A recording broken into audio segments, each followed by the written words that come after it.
सुप्रभात बच्चों। Divine public school Mohanapur Gorakhpur के हिंदी विषय के ऑनलाइन वीडियो पाठशाला में आप सभी का स्वागत है।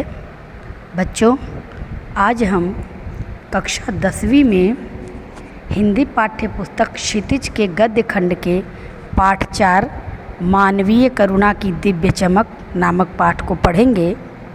इस पाठ के लेखक सर्वेश्वर दयाल सक्सेना जी हैं। तो बच्चों, आइए चलते हैं हम अपने पाठ की ओर। मानवीय करुणा की दिव्य चमक नामक पाठ को पढ़ने से पूर्व हम लेखक सर्वेश्वर दयाल सक्सेना जी के विषय में संक्षिप्त रूप से जान लेते हैं। लेखक परिचय।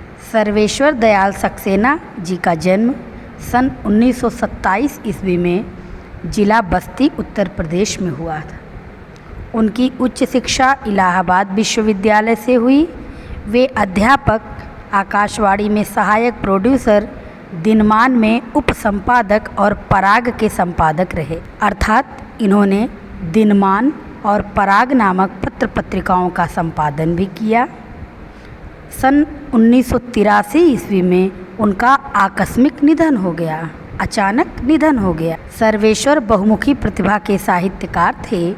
वे कवि, कहानीकार, उपन्यासकार, निबंधकार और नाटककार थे। सर्वेश्वर की प्रमुख कृतियां हैं काठ की घंटियां, कुआनो नदी, जंगल का दर्द, खूंटियों पर टंगे लोग, यह इनके कविता संग्रह हैं। पागल कुत्तों का मसीहा, सोया हुआ जल इनके उपन्यास हैं। लड़ाई इनकी कहानी संग्रह है और बकरी इनका नाटक है। इन्होंने कुछ बाल साहित्य भी लिखे जिनमें भौं भौं, खौं खौं, बतूता का जूता और लाख की नाक इत्यादि हैं। चर्चे और चरखे उनके लेखों का संग्रह है और खूंटियों पर टंगे लोग पर उन्हें साहित्य अकादमी का पुरस्कार भी प्राप्त हुआ। सर्वेश्वर जी की पहचान मध्यवर्गीय आकांक्षाओं के लेखक के रूप में की जाती है। मध्यवर्गीय जीवन की महत्वाकांक्षाओं, सपनों, संघर्ष, शोषण, हताशा और कुंठा का चित्रण उनके साहित्य में मिलता है। सर्वेश्वर जी स्तंभकार थे और चर्चे और चरखे नाम से दिनमान नामक पत्रिका में जो स्तंभ लिखते थे उसमें बेबाक सच कहने का साहस दिखता है। उनकी अभिव्यक्ति में सहजता और स्वाभाविकता है। तो बच्चों, लेखक परिचय पढ़ने के पश्चात अब हम पाठ परिचय की ओर चलते हैं।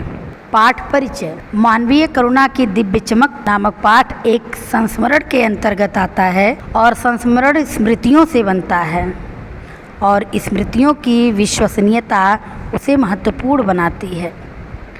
फादर कामिल बुल्के पर लिखा सर्वेश्वर का यह संस्मरण इस कसौटी पर खरा उतरता है। अर्थात यह पाठ मानवीय करुणा की दिव्य चमक यह फादर कामिल बुल्के जी पर आधारित है, जो कि हिंदी साहित्य के एक महान विद्वान थे। अपने को भारतीय कहने वाले फादर बुल्के जन्मे तो बेल्जियम के रेम्सचैपल शहर में, जो गिरजों, पादरियों, धर्मगुरुओं और संतों की भूमि कही जाती है, परंतु उन्होंने भारत को अपनी कर्म भूमि बनाया। फादर बुल्के एक सन्यासी थे, परंतु पारंपरिक अर्थ में नहीं। सर्वेश्वर का फादर बुल्के से अंतरंग संबंध था। अर्थात लेखक सर्वेश्वर दयाल सक्सेना जी का फादर कामिल बुल्के जी से बहुत निकट संबंध था, जिसकी झलक हमें इस संस्मरण में मिलती है। लेखक का मानना है कि जब तक राम कथा है, इस विदेशी भारतीय साधु को याद किया जाएगा तथा उन्हें हिंदी भाषा और बोलियों के अगाध प्रेम का उदाहरण माना जाएगा। फादर कामिल बुल्के जी हिंदी भाषा से अत्यंत प्रेम करते थे।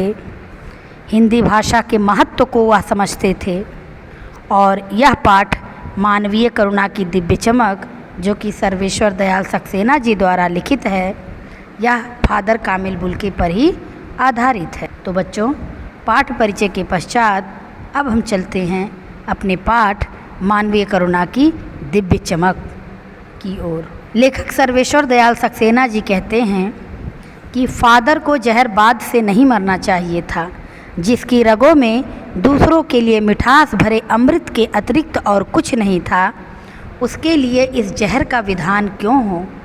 यह सवाल किस ईश्वर से पूछें? प्रभु की आस्था ही जिसका अस्तित्व था, वह देह की इस यातना की परीक्षा उम्र की आखिरी देहरी पर क्यों दें? एक लंबी पादरी के सफ़ेद चोगे से ढकी आकृति सामने है, गोरा रंग, सफ़ेद झाई मारती भूरी दाढ़ी, नीली आँखें, बाहें खोल गले लगाने को आतुर। इतनी ममता, इतना अपनत्व इस साधु में अपने हर एक प्रियजन के लिए उमड़ता रहता था। मैं 35 साल से इसका साक्षी था, तब भी जब वह इलाहाबाद में थे और तब भी जब वह दिल्ली आते थे। आज उन बाहों का दबाव मैं अपनी छाती पर महसूस करता। फादर को याद करना एक उदास शांत संगीत को सुनने जैसा है। उनको देखना करुणा के निर्मल जल में स्नान करने जैसा था और उनसे बात करना कर्म के संकल्प से भरना था। मुझे परिमल के वे दिन याद आते हैं जब हम सब एक पारिवारिक रिश्ते में बंधे जैसे थे, जिसके बड़े फादर बुल्के थे।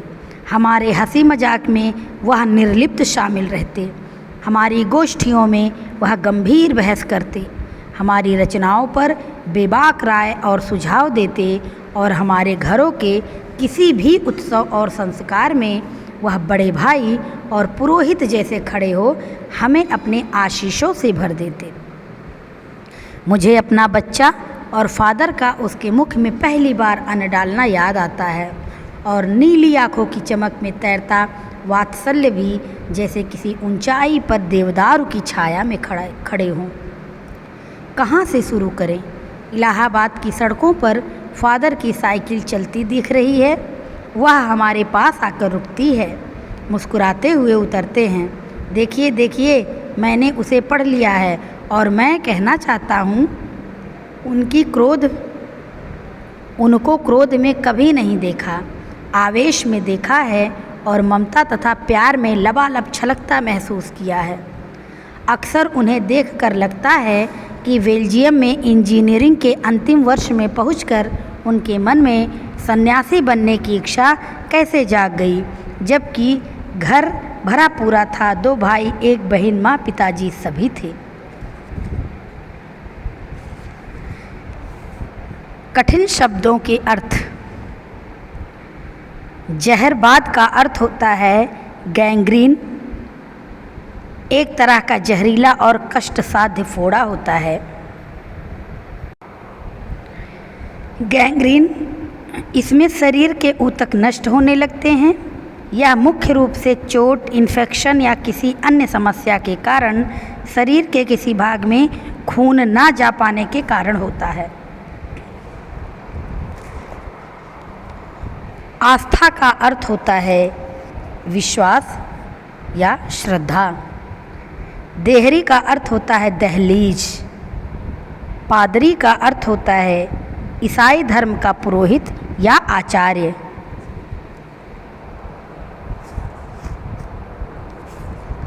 व्याख्यान। सर्वेश्वर दयाल सक्सेना जी कहते हैं कि फादर कामिल बुल्के जी को गैंग्रीन से नहीं मरना चाहिए था। अपने जीवन के आखिरी क्षणों में फादर कामिल बुल्के जी गैंग्रीन नामक बीमारी से ग्रसित थे और इसी बीमारी के कारण इनका निधन हो जाता है। उसी बात को लेखक सर्वेश्वर दयाल सक्सेना जी कहते हैं कि फादर को गैंग्रीन से नहीं मरना चाहिए था, जिसकी रगों में, अर्थात जिसके अंदर, जिसके खून में, जिसके मन में, जिसके रगों में दूसरों के लिए सिर्फ मिठास भरे अमृत के अतिरिक्त कुछ नहीं था, उसके लिए इस जहर का विधान क्यों? ऐसे निर्मल एवं पवित्र व्यक्ति के लिए ऐसे जहर वाली बीमारी का विधान क्यों? क्यों फादर कामिल बुल्के जी को इस प्रकार की बीमारी हुई, इतनी खतरनाक बीमारी हुई? कहते हैं कि यह सवाल मैं किस ईश्वर से पूछूं? प्रभु की आस्था ही जिसका अस्तित्व था, अर्थात जो व्यक्ति ईश्वर में बहुत आस्था रखता था, वह देह की इस यातना की परीक्षा उम्र के आखिरी पड़ाव पर क्यों दे। अर्थात उम्र के आखिरी पड़ाव पर जब फादर कामिल बुल्के जी को गैंग्रीन हो जाता है, उस समय की दशा देखकर लेखक उसे महसूस करते हैं और कहते हैं कि ऐसे निर्मल और पवित्र व्यक्ति के लिए, जिनके विचारों में पवित्रता है, उनके लिए ईश्वर ने इस तरह की बीमारी इन्हें क्यों दी। आगे कहते हैं कि एक लंबी पादरी के सफ़ेद चोगे से ढकी आकृति, सामने गोरा रंग, सफ़ेद झाई मारती भूरी दाढ़ी, नीली आंखें, बाहें खोल गले लगाने को आतुर है। इतनी ममता, इतना प्रेम, इतना अपनत्व इस साधु में अपने हर एक प्रियजन के लिए उमड़ता था। अर्थात फादर कामिल बुल्के जी स्वभाव से अत्यंत प्रेमी थे। वह अपने हर एक प्रियजन को, हर एक जानने वाले को बड़े प्रेम से मिलते थे। मैं 35 साल से इसका साक्षी था। लेखक कहते हैं कि 35 वर्ष का समय मैंने फादर कामिल बुल्के जी के साथ बिताया है, उनकी ममत्व में बिताया है। मैं इसका साक्षी हूँ, मैं इसका गवाह हूँ। तब भी जब वह इलाहाबाद में थे और तब भी जब वह दिल्ली आते थे। आज उन बाहों का दबाव मैं अपनी छाती पर महसूस करता हूँ। अर्थात जब फादर कामिल बुल्के लेखक सर्वेश्वर दयाल सक्सेना जी से मिलते थे तो उन्हें अपने गले लगाते थे, तो उनके गले लगाने का वह दबाव लेखक आज भी अपनी छाती पर महसूस करते हैं। अर्थात लेखक को ऐसा महसूस होता है कि आज भी फादर कामिल बुल्के जी उन्हें अपने गले लगा रहे हैं। लेखक आगे कहते हैं कि फादर को याद करना एक उदास शांत संगीत को सुनने जैसा है। उनको देखना करुणा के निर्मल जल में स्नान करने जैसा था और उनसे बात करना कर्म के संकल्प से भरना था। मुझे परिमल के वे दिन याद आते हैं जब हम सब एक पारिवारिक रिश्ते में बंधे जैसे थे, जिसके अगुआ फादर कामिल बुल्के थे। परिमल के बारे में मैं आपको बताना चाहती हूँ कि परिमल प्रसिद्ध कवि सूर्यकांत त्रिपाठी निराला जी के काव्य संकलन से प्रेरणा लेते हुए 10 दिसंबर सन 1944 ईस्वी को प्रयाग विश्वविद्यालय के साहित्यिक अभिरुचि रखने वाले कुछ उत्साही युवक मित्रों द्वारा परिमल समूह की स्थापना की गई। परिमल द्वारा अखिल भारतीय स्तर की गोष्ठियाँ आयोजित की जाती थीं, जिनमें कहानी, कविता, उपन्यास, नाटक, इन पर खुली आलोचना और उन्मुक्त बहस होती थी। परिमल का कार्यक्षेत्र इलाहाबाद था।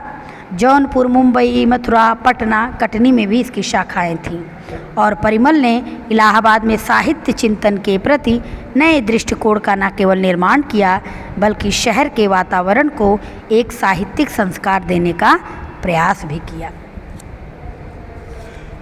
तो लेखक सर्वेश्वर दयाल सक्सेना जी परिमल के वही दिन याद करते हैं और कहते हैं कि हम सबके रिश्ते जैसे पारिवारिक थे और हम सबके अगुआ फादर बुल्के थे। वह हमारे हंसी मजाक में भी शामिल रहते, हमारी गोष्ठियों में वो गंभीर बहस भी करते, हमारी रचनाओं पर अपनी राय भी रखते थे, सुझाव देते थे और हमारे घरों में जब कोई भी उत्सव या संस्कार होता था तो हमेशा वह बड़े भाई की भूमिका में रहते थे, अर्थात हमारा मार्गदर्शन करते थे। जीवन के हर क्षेत्र में फादर बुल्के हमारा मार्गदर्शन करते थे। लेखक को याद आता है कि जब लेखक का बच्चा, जिसका अन्नप्राशन संस्कार होना था, फादर कामिल बुल्के जी के हाथों लेखक अपने बालक का अन्नप्राशन संस्कार करवाते हैं।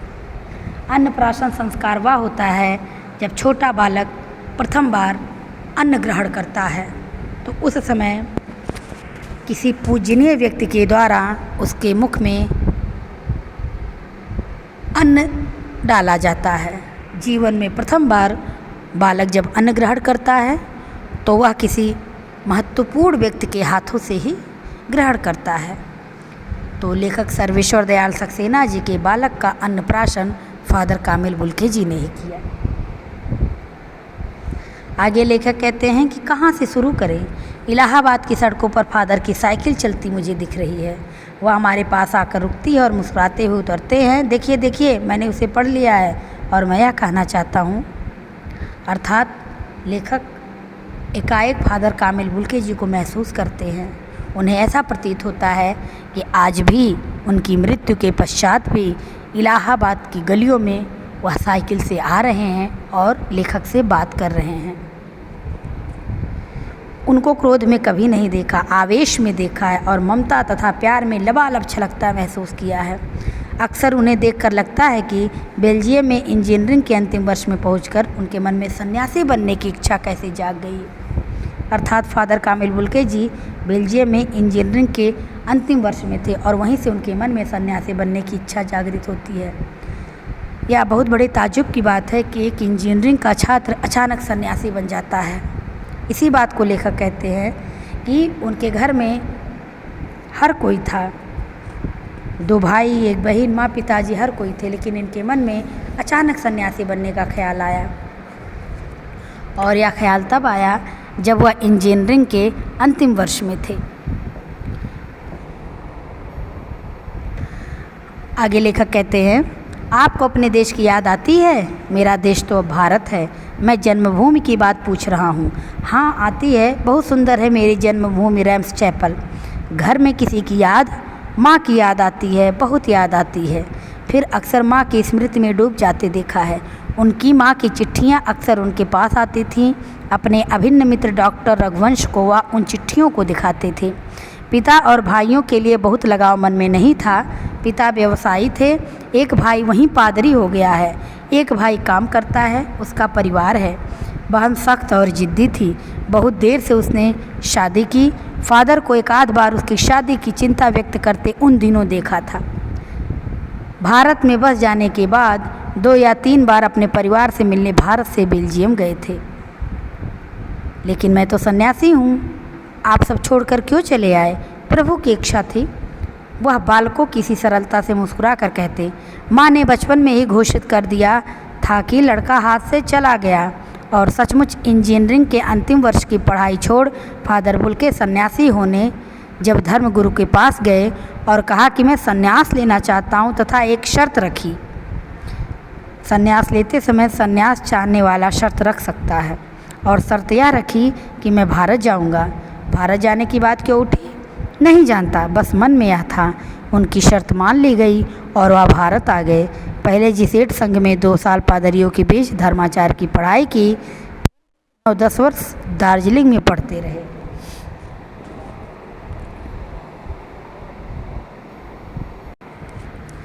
भारत जाने की बात क्यों उठी नहीं जानता, बस मन में यह था।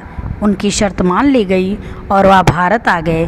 पहले जिसेट संघ में 2 साल पादरियों के बीच धर्माचार्य की पढ़ाई की, फिर 9-10 वर्ष दार्जिलिंग में पढ़ते रहे।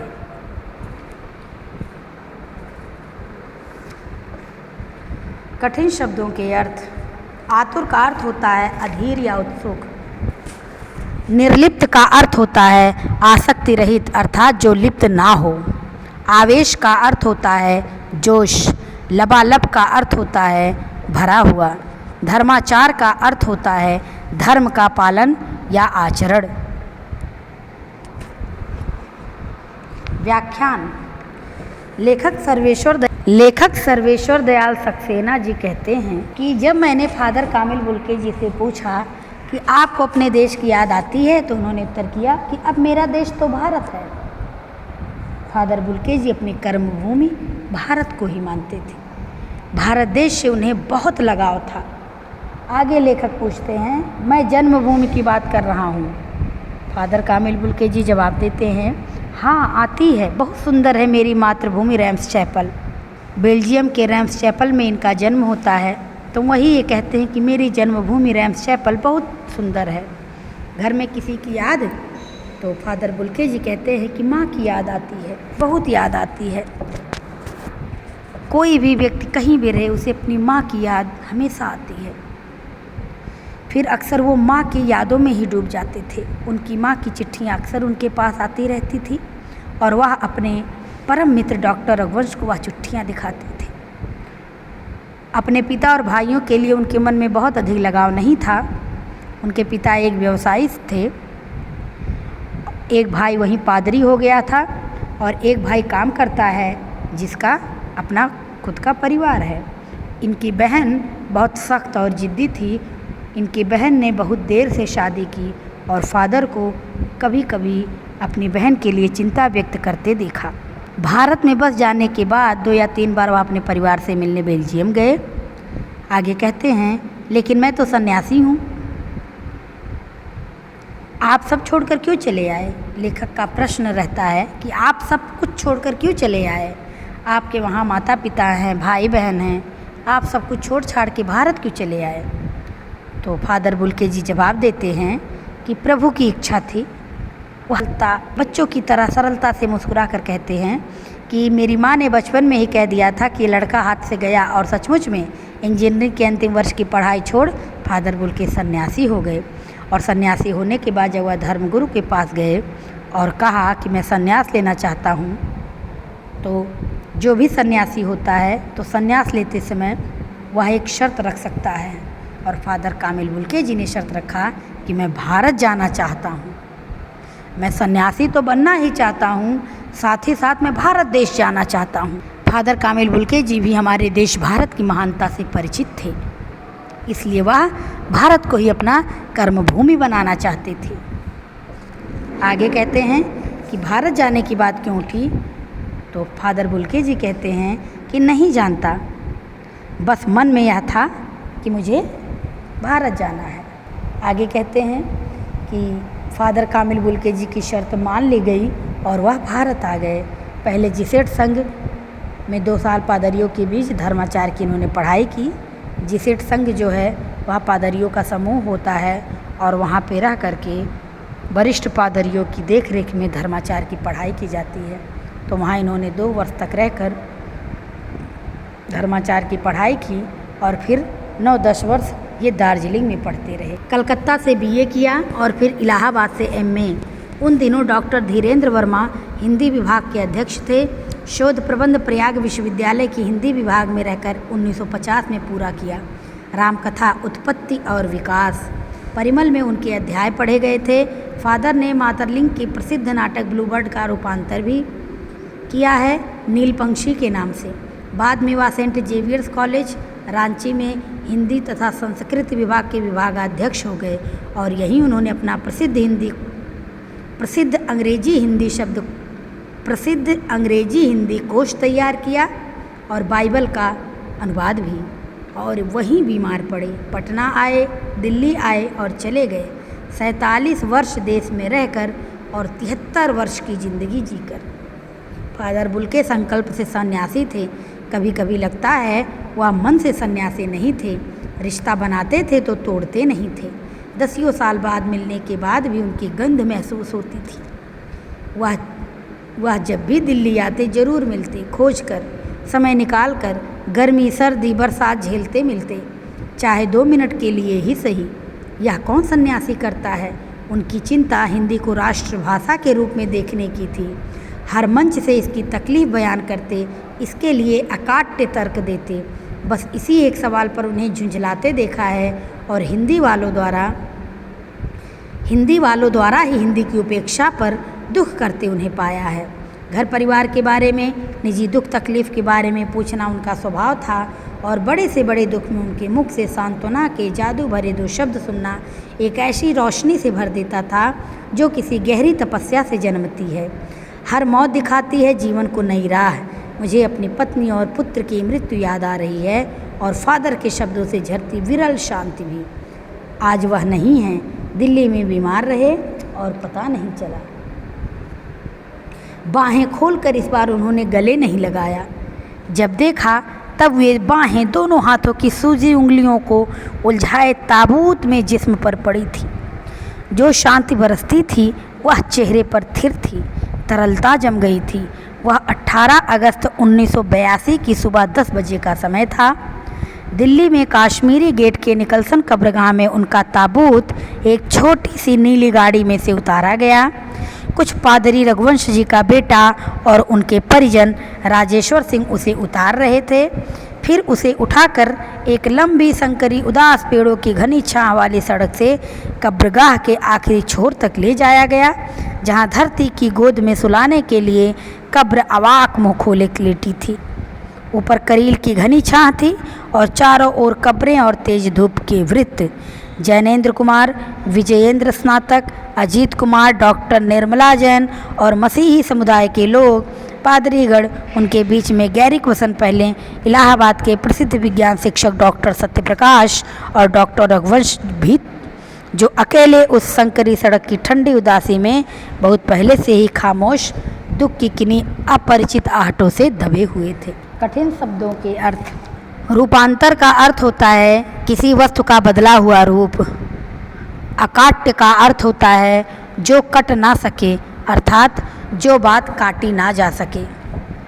विरल का अर्थ होता है कम मिलने वाली। ताबूत का अर्थ होता है शव या मुर्दा ले जाने वाला संदूक या बक्सा। और करील का अर्थ होता है झाड़ी के रूप में उगने वाला एक कटीला और बिना पत्ते का पौधा। गैरिक वसन का अर्थ होता है साधुओं द्वारा धारण किए जाने वाले गेरुए वस्त्र। व्याख्यान। लेखक सक्सेना जी आगे कहते हैं कि फादर कामिल बुल्के जी कलकत्ता से उन्होंने बीए किया और फिर इलाहाबाद से एमए किया और इन दिनों डॉक्टर धीरेन्द्र वर्मा हिंदी विभाग के अध्यक्ष थे। शोध प्रबंध प्रयाग विश्वविद्यालय के हिंदी विभाग में रहकर 1950 में फादर बुल्के जी ने रामकथा, उत्पत्ति और विकास पूरा किया और परिमल में उनके अध्याय पढ़े गए। फादर ने मातरलिंग के प्रसिद्ध नाटक ब्लूबर्ड का भी हिंदी रूपांतर किया, जिसका नाम नीलपंछी था, और बाद में वह सेंट जेवियर्स कॉलेज रांची में हिंदी तथा संस्कृत विभाग के विभागाध्यक्ष भी हो गए और यहीं उन्होंने अपना प्रसिद्ध हिंदी अंग्रेजी कोश तैयार किया और बाइबिल का अनुवाद भी उन्होंने यही किया और यहीं वह बीमार भी पड़े। 47 वर्ष भारत देश में रहकर और 73 वर्ष की ज़िंदगी जीकर गैंग्रीन नामक खतरनाक बीमारी की चपेट में आकर फादर कामिल बुल्के जी का निधन हो जाता है। लेखक सक्सेना जी आगे कहते हैं कि फादर बुल्के संकल्प से तो सन्यासी थे, लेकिन कभी कभी लगता है कि वह मन से सन्यासी नहीं थे। क्यों? क्योंकि वह रिश्ता बनाते थे तो तोड़ते नहीं थे। 10 साल बाद भी उनकी महक आज भी महसूस होती है। अर्थात लेखक सक्सेना जी बहुत आंतरिक रूप से फादर कामिल बुल्के जी से जुड़े थे। आगे कहते हैं कि वह जब भी दिल्ली आते तो मुझसे ज़रूर मिलते थे, खोज कर मिलते थे। समय ना रहने पर भी समय निकाल कर मिलते थे, लेकिन मिलते ज़रूर थे। चाहे कोई भी मौसम हो, सर्दी, गर्मी, बरसात, कुछ भी हो, वह मुझसे मिले बिना नहीं जाते थे। यह कौन सन्यासी करेगा? उनकी हिंदी भाषा को लेकर के चिंता देखी जा सकती थी। हिंदी को वो राष्ट्रभाषा के रूप में देखना चाहते थे और हर मंच से वह इसी तकलीफ़ को बयान करते थे। हिंदी वालों द्वारा ही हिंदी की उपेक्षा पर उन्हें गहरा दुख था। कितने बड़े ताज्जुब की बात है कि एक विदेशी व्यक्ति आकर के हमारे हिंदी भाषा के महत्व को इस प्रकार समझता है, हमारे हिंदी के महत्व को हमारे देशवासियों के समक्ष प्रस्तुत करता है और हम भारतवासी खुद हिंदी भी बोलने में शर्माते हैं। यही बात का इन्हें दुख था कि हिंदी वालों द्वारा ही हिंदी की उपेक्षा की जाती है। घर परिवार के बारे में, निजी दुख तकलीफ़ के बारे में भी पूछना उनका स्वभाव था। हर किसी से उनके घर परिवार के बारे में ही उसका हाल चाल लेते रहते थे और बड़े से बड़े दुख में भी उनके मुख से सांत्वना भरे 2 शब्द सुनकर ऐसा महसूस होता था कि हमें कितनी बड़ी शांति मिल गई है। हर मौत दिखाती है जीवन को नई राह। लेखक अपनी पत्नी और पुत्र को याद करते हैं। लेखक की पत्नी और पुत्र दोनों की मृत्यु हो जाती है तो वही याद करते हुए कहते हैं कि फादर की यह बातें मुझे असीम शांति प्रदान करती है। आज फादर बुल्के जी नहीं हैं, दिल्ली में बीमार रहे और बाद में पता चला। बाहें खोलकर इस बार उन्होंने गले नहीं लगाया। लेखक से जब भी मिलते थे बाहें खोलकर सर्वेश्वर दयाल सक्सेना जी को गले लगाते थे, लेकिन इस बार फादर कामिल बुल्के जी ने लेखक को गले नहीं लगाया। जब लेखक ने देखा तो उनकी वो दोनों बाहें हाथों की सूजी उंगलियों को उलझाए ताबूत पे पड़ी थी। जो शांति बरसती थी वह चेहरे पर थिर थी, तरलता जम गई थी। 18 अगस्त सन 1982 की सुबह में 10 बजे का समय था और दिल्ली के काश्मीरी गेट के निकलसन कब्रगाह में उनका ताबूत एक छोटी सी नीली गाड़ी से उतारा गया। कुछ पादरी कुछ इनके परिचय के लोग थे, जिसमें रघुवंश जी का बेटा और उनके परिजन राजेश्वर सिंह इत्यादि उन्हें उतार रहे थे। फिर उन्हें उठाकर एक लंबी संकरी उदास पेड़ों की घनी छाँव वाली सड़क से कब्रगाह के आखिरी छोर तक ले जाया गया, जहाँ धरती की गोद में सुलाने के लिए कब्र अवाक मुँह खोले खड़ी थी। ऊपर करील की घनी छाँ थी और चारों ओर कब्र और तेज धूप। जैनेन्द्र कुमार, विजेंद्र स्नातक, अजीत कुमार, डॉक्टर निर्मला जैन और मसीही समुदाय के कुछ लोग, पादरीगढ़ अर्थात धर्मगुरु और उनके बीच में गेरुआ वस्त्र पहने इलाहाबाद के प्रसिद्ध विज्ञान शिक्षक डॉक्टर सत्यप्रकाश और डॉक्टर रघुवंश जी भी थे, जो उस संकरी सड़क की ठंडी उदासी में बहुत पहले से ही खामोश दुख के किन्हीं अपरिचित आहटों से दबे हुए थे। अर्थात हर कोई फादर कामिल बुल्के जी की मृत्यु पर अपना गहरा दुख व्यक्त कर रहा था। क्यों? क्योंकि फादर कामिल बुल्के जी का जुड़ाव, लगाव इन लोगों से बहुत अधिक। लेखक आगे कहते हैं कि आज वह नहीं है, वह दिल्ली में बीमार रहे और पता भी नहीं चला। बाहें खोलकर इस बार उन्होंने गले नहीं लगाया, और जब देखा तब वे बाहें दोनों हाथों की सूजी उंगलियों को उलझाए ताबूत के जिस्म पर पड़ी थी। जो शांति बरसती थी वह चेहरे पर थिर थी, तरलता जम गई थी, और वह 18 अगस्त 1982 की सुबह का 10 बजे था। दिल्ली के काश्मीरी गेट के निकलसन कब्रगाह में उनकी ताबूत एक छोटी सी नीली गाड़ी में से उतारी गई। कुछ पादरी, कुछ उनके परिचय के लोग, जिसमें रघुवंश जी का बेटा और उनके परिजन राजेश्वर सिंह, उन्हें उतार रहे थे। फिर उन्हें उठाकर एक लंबी संकरी उदास पेड़ों की घनी छाँव वाली सड़क से कब्रगाह के आखिरी छोर तक ले जाया गया, जहाँ धरती की गोद में सुलाने के लिए कब्र अवाक मुँह खोली खड़ी। ऊपर करील की घनी छाँ थी और चारों ओर कब्रें और तेज धूप की वृत्त। जैनेन्द्र कुमार, विजेंद्र स्नातक, अजीत कुमार, डॉक्टर निर्मला जैन और मसीही समुदाय के लोग और कुछ धर्मगुरु और उनके बीच में गेरुआ वस्त्र पहने इलाहाबाद के प्रसिद्ध विज्ञान शिक्षक डॉक्टर सत्यप्रकाश और डॉक्टर रघुवंश जी भी थे, जो फादर कामिल बुल्के जी के मृत्यु पर गहरा दुख प्रकट कर रहे थे। आगे लेखक कहते हैं कि सिमट आए थे कब्र के चारों तरफ। फादर की देह पहले कब्र के ऊपर लिटाई गई। मसीही विधि से अंतिम संस्कार शुरू हुआ, रांची के फादर पास्कल तोयना के द्वारा। उन्होंने हिंदी में मसीही विधि से प्रार्थना की और फिर सेंट जेवियर्स के रेक्टर फादर पास्कल ने उनके जीवन और कर्म पर श्रद्धांजलि अर्पित करते हुए कहा, फादर बुल्के धरती में जा रहे हैं, इस धरती से ऐसे रत्न और पैदा हों। डॉक्टर सत्यप्रकाश ने भी अपनी श्रद्धांजलि में उनके अनुकरणीय जीवन को नमन किया। फिर देह कब्र में उतार दी गई। मैं नहीं जानता इस सन्यासी ने कभी सोचा था या नहीं कि उसकी मृत्यु पर कोई रोएगा, लेकिन उस क्षण रोने वालों की कमी नहीं थी। इस तरह हमारे बीच से वह चला गया, जो हम में से सबसे अधिक छायादार, फल फूल गंध से भरा और सबसे अलग, सबका होकर सबसे ऊंचाई पर मानवीय करुणा की दिव्य चमक में लहलहाता खड़ा था, जिसकी स्मृति हम सबके मन में, जो उसके निकट थे, किसी यज्ञ की पवित्र आग की आँच की तरह आजीवन बनी रहेगी। मैं उस पवित्र ज्योति की याद में श्रद्धानत हूँ।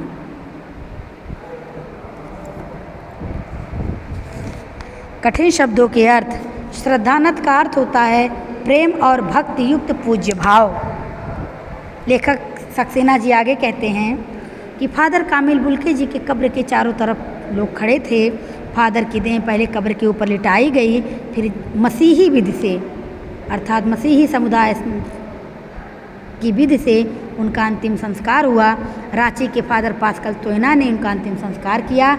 उन्होंने हिंदी में मसीही विधि से प्रार्थना की। फिर सेंट जेवियर्स के रेक्टर फादर पास्कल ने उनके जीवन और कर्म पर अपनी श्रद्धांजलि अर्पित की और कहा कि फादर बुल्के अब धरती में जा रहे हैं और ऐसा ईश्वर ऐसा करे कि धरती से फादर बुल्के जी जैसा अन्य रत्न पैदा हो, क्योंकि फादर बुल्के जी कर्म से बहुत श्रेष्ठ थे। डॉक्टर सत्यप्रकाश ने भी अपनी श्रद्धांजलि व्यक्त की और फिर उनको नमन किया और फिर तत्पश्चात उनकी देह कब्र में उतार दी गई। लेखक कहते हैं कि मैं नहीं जानता हूँ कि यह सन्यासी अर्थात फादर कामिल बुल्के ने कभी सोचा होगा कि उनकी मृत्यु पर कोई रोएगा, लेकिन उस क्षण वहाँ रोने वालों की कमी नहीं थी। सबकी आंखें नम थी। हर कोई फादर कामिल बुल्के जी की मृत्यु पर रो रहा था। उनकी बातों को याद कर रहा था, उनकी भावनाओं को याद कर रहा था, उनका जो एक दूसरे से जुड़ाव था, लगाव था, उसको याद कर रहा था। हर किसी की आंखें नम थी। लेखक आगे कहते हैं कि इस तरह बोल के जी हमारे बीच से चले गए, लेकिन हम में से सबसे अधिक छायादार फल फूल गंध से भरा, सबसे अलग, सबका होकर, सबसे ऊंचाई पर मानवीय करुणा की दिव्य चमक में लहलहाता हुआ वह खड़ा था। अर्थात फादर कामिल बुल्की जी को संबोधित करते हैं और कहते हैं वह मानवीय करुणा की दिव्य चमक के रूप में खड़े थे, जिसकी स्मृति अर्थात जिनकी यादें हम सबके मन में जो उनके निकट थे, किसी यज्ञ की पवित्र आग की आँच की तरह हमेशा बनी रहेगी। पूरे जीवन फादर कामिल बुल्की जी की यादें हम लोगों के मन मस्तिष्क में बनी रहेंगी और हम सब उनके प्रति श्रद्धान्वित रहेंगे। लेखक आगे कहते हैं कि मैं उस पवित्र ज्योति को याद करके श्रद्धान्वित हूँ, अर्थात मैं उस पवित्र ज्योति को याद करके प्रेम और भक्ति युक्त पूज्य भाव में सर झुकाता हूँ। तो बच्चों, इस प्रकार सर्वेश्वर दयाल सक्सेना जी द्वारा लिखित मानवीय करुणा की दिव्य चमक नामक पाठ समाप्त होता है। इस पाठ में फादर कामिल बुल्की जी के बारे में बताया गया है। आप इस वीडियो के माध्यम से इस पाठ को पढ़ेंगे और देखेंगे और समझने का प्रयास करेंगे।